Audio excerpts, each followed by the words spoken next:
ତେବେ ନିର୍ବାଚନ ପୂର୍ବରୁ ବଡ଼ ଘୋଷଣା ଏଣିକି ପ୍ରତି ଏସ୍ଏଚ୍ଜି ସଦସ୍ୟଙ୍କୁ ମିଳିବ 1000 ଟଙ୍କା। ତ 2000 ଟଙ୍କା ତ 3000 ଟଙ୍କା ସମ୍ପୂର୍ଣ୍ଣ ଆପଣମାନଙ୍କୁ ମିଳିବ। ତ 1000 କେଉଁମାନେ ପାଇବେ, 2000 କେଉଁମାନେ ପାଇବେ, ତ ଏକାଉଣ୍ଟକୁ ଆସିବ କି ହାତାହାତି ଆପଣମାନଙ୍କୁ ଦିଆଯିବ ବା କେଉଁ ତାରିଖରେ ମିଳିବ, ସମ୍ପୂର୍ଣ୍ଣ ଅପଡ଼େଟ୍ ମୁଁ ଆପଣମାନଙ୍କୁ ଏ ଭିଡ଼ିଓରେ ଆପଣମାନେ ଜାଣିବାକୁ ପାଇବେ। ତେବେ ଚ୍ୟାନେଲକୁ ଯଦି ନୂଆ ଆସୁଛନ୍ତି ଚ୍ୟାନେଲକୁ ସବସ୍କ୍ରାଇବ୍ କରନ୍ତୁ, କାରଣ ନୂଆ ନୂଆ ଅପଡ଼େଟ୍ ଆପଣମାନେ ସବୁବେଳେ ତାର ସମ୍ପୂର୍ଣ୍ଣ ଅପଡ଼େଟ୍ ମୋ ଭିଡ଼ିଓ ଆପଣମାନେ ମୋ ଚ୍ୟାନେଲରୁ ଦେଖିବାକୁ ପାଇବେ। ତେବେ ଚାଲନ୍ତୁ ସମ୍ପୂର୍ଣ୍ଣ ଭିଡ଼ିଓ ଆରମ୍ଭ କରିବା। ଦେଖନ୍ତୁ, ସାଧାରଣ ନିର୍ବାଚନ ପୂର୍ବରୁ ରାଜ୍ୟ ସରକାର ମହିଳା ଦୃଷ୍ଟିକୋଣ ପାଇଁ ରାଜକୋଷ ଉନ୍ମୁକ୍ତ କରିଦେଇଛନ୍ତି ବା ରାଜ୍ୟର 70 ଲକ୍ଷ ମହିଳା ଏସ୍ଏଚ୍ଜିଙ୍କୁ ସରକାର ୟୁନିଫର୍ମ ପାଇଁ 1000 ଟଙ୍କା ଲେଖାଏଁ ସହାୟତା ଦେବେ।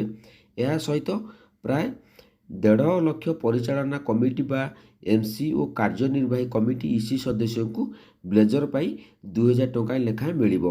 ତ ବହୁତ 2024ର ଓଡ଼ିଶା ମାନେ ଯେଉଁ ବଜେଟ୍ ଗଲା, ସେ ବଜେଟ୍ ନିଶ୍ଚିତ ଭାବରେ କ୍ୟାବିନେଟ୍ରେ ବହୁତ ଭଲ ଭଲ ଯେଉଁ ଅପଡ଼େଟ୍ ଆସୁଛି ସମସ୍ତଙ୍କ ପାଇଁ ବା ଅପଡ଼େଟ୍ ଭଲ ଖବର ମିଳୁଛି। ତେବେ ଏସ୍ଏଚ୍ଜି ମହିଳାମାନଙ୍କ ପାଇଁ ମଧ୍ୟ ଭଲ ଖବର ଆସିଛି।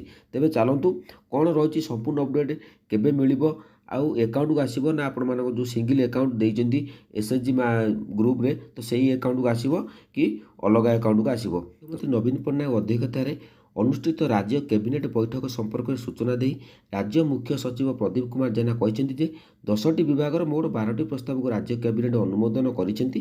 ଏଥିରେ ମିଶନ ଶକ୍ତିରେ ଜଡ଼ିତ 70 ଲକ୍ଷ ମହିଳା ଏସ୍ଏଚ୍ଜି ସଦସ୍ୟଙ୍କୁ ୟୁନିଫର୍ମ ନିମନ୍ତେ 1000 ଟଙ୍କା ଲେଖାଏଁ ସହାୟତା ଯୋଗାଇ ଦିଆଯିବ। ଏହା ସହିତ ପ୍ରାୟ 1.5 ଲକ୍ଷରୁ ଅଧିକ ପଞ୍ଚାୟତ ସ୍ତରୀୟ ମହାସଂଘ ବା ଜିପିଏଲ୍ଏଫ୍, ବ୍ଲକ ସ୍ତରୀୟ ମହାସଂଘ ବିଏଲ୍ଏଫ୍ ଓ ଜିଲ୍ଲା ସ୍ତରୀୟ ମହାସଂଘ ଡିଏଲ୍ଏଫ୍ ଓ ସହରାଞ୍ଚଳର ଅଧୀନରେ ଥିବା ଆଞ୍ଚଳିକ ମହାସଂଘର ଏଲ୍ଏଫ୍ର ଏମ୍ସି ଓ ଇସି ସଦସ୍ୟମାନଙ୍କୁ ବ୍ଲେଜର ପାଇଁ 2000 ଟଙ୍କା ଲେଖାଏଁ ମିଳିବ। ମହିଳାମାନେ ନିଜ ପସନ୍ଦର ୟୁନିଫର୍ମ ଓ ବ୍ଲେଜର ଚୟନ କରିପାରିବେ। ଏହି ଅର୍ଥରାଶି ଏସ୍ଏଚ୍ଜି ମହାସଂଘର, ତ ଏଇ ଯେଉଁ ଏସ୍ଏଚ୍ଜି ଯେଉଁ ମହାସଂଘ ରହିଲେ, ତ ମୁଁ ଆପଣମାନଙ୍କୁ ଅପଡ଼େଟ୍ ଦେଖାଇ ଦେଉଛି, ପୁରା ଲାଇଭ୍ ଅପଡ଼େଟ୍, ଯେହେତୁ କେବେ ଆସିବ ଟଙ୍କା ଆଉ ଆପଣମାନେ ଏକାଉଣ୍ଟକୁ ଆସିବ କି ନା ହାତାହାତି ପଇସା ମିଳିବ। ତେବେ ଏଇ ଯେଉଁ 70 ଲକ୍ଷ ମହିଳାମାନଙ୍କୁ ନିଶ୍ଚିତ ଭାବରେ ନବୀନ ସରକାର ଭେଟି ଦେଇଛନ୍ତି, କାରଣ ମାଆମାନଙ୍କ ପାଇଁ ହିଁ ସବୁ ମାଆମାନେ ଉନ୍ନତି କଲେ ନିଶ୍ଚିତ ଭାବରେ ଘରେ ଆହୁରି ଉନ୍ନତି ହେବ। ତେବେ ଚାଲନ୍ତୁ ଆହୁରି ମୁଁ ଆପଣମାନଙ୍କୁ ଲାଇଭ୍ ଅପଡ଼େଟ୍ ଆପଣମାନଙ୍କୁ ଦେଖାଇ ଦେଉଛି। ତେବେ ଇଏ ହେଉଛି ଟ୍ୱିଟର ଆକାଉଣ୍ଟ ଆମ ସିଏମ୍ ବା ନବୀନ ପଟ୍ଟନାୟକ ସାର୍ଙ୍କର ମିଶନ ଶକ୍ତି ସଦସ୍ୟଙ୍କୁ ଆର୍ଥିକ ସହାୟତା କ୍ୟାବିନେଟ୍ ନିଷ୍ପତ୍ତି 16/2/2024 ମାନେ ଆଜି ଅପଡ଼େଟ୍ ଦିଆଯାଇଥିଲା। ସଦସ୍ୟମାନଙ୍କୁ ୟୁନିଫର୍ମ ପାଇଁ 1000 ଟଙ୍କା ସହାୟତା ମିଳିବ। କାର୍ଯ୍ୟନିର୍ବାହୀ ଓ ପରିଚାଳନା କମିଟି ସଦସ୍ୟଙ୍କ ପାଇଁ 2000 ଟଙ୍କା ସହାୟତା ସିଧାସଳଖ ଏସ୍ଏଚ୍ଜି ଓ ମହାସଂଘର ବ୍ୟାଙ୍କ ଖାତାରେ ଜମା ହେବ ଟଙ୍କା। ତେବେ ଏଇ ଯେଉଁ ଏସ୍ଏଚ୍ଜି ମାଆମାନେ ଯେଉଁ ଅଛନ୍ତି, ମହାସଂଘ ଅଛି, ତ ସିଧାସଳଖ ଏସ୍ଏଚ୍ଜି ମହାସଂଘର ବ୍ୟାଙ୍କ ଖାତାରେ ଜମା ଟଙ୍କା ହେବ। ତ ସେଠୁ ଆପଣମାନଙ୍କ ଯେଉଁ ଅଞ୍ଚଳ ଯେଉଁ ରହିଛି ମହାସଂଘ, ତ ସେମାନେ ଆପଣମାନଙ୍କୁ ଟଙ୍କା ଦେବେ। ତେବେ ଆପଣମାନେ ସିଙ୍ଗିଲ୍ ଆକାଉଣ୍ଟକୁ ଆସିବନି, ତ ଆପଣମାନେ ଜାଣିପାରିଲେ ମହାସଂଘର ବ୍ୟାଙ୍କ ଖାତାକୁ ଆସିବ, ତ ସେଠୁ ଆପଣମାନଙ୍କୁ ଟଙ୍କା ନେବାକୁ ପଡ଼ିବ।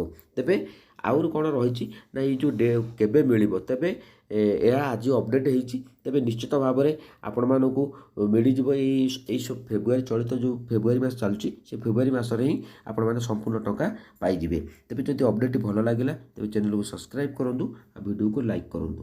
ଜୟ ଜଗନ୍ନାଥ।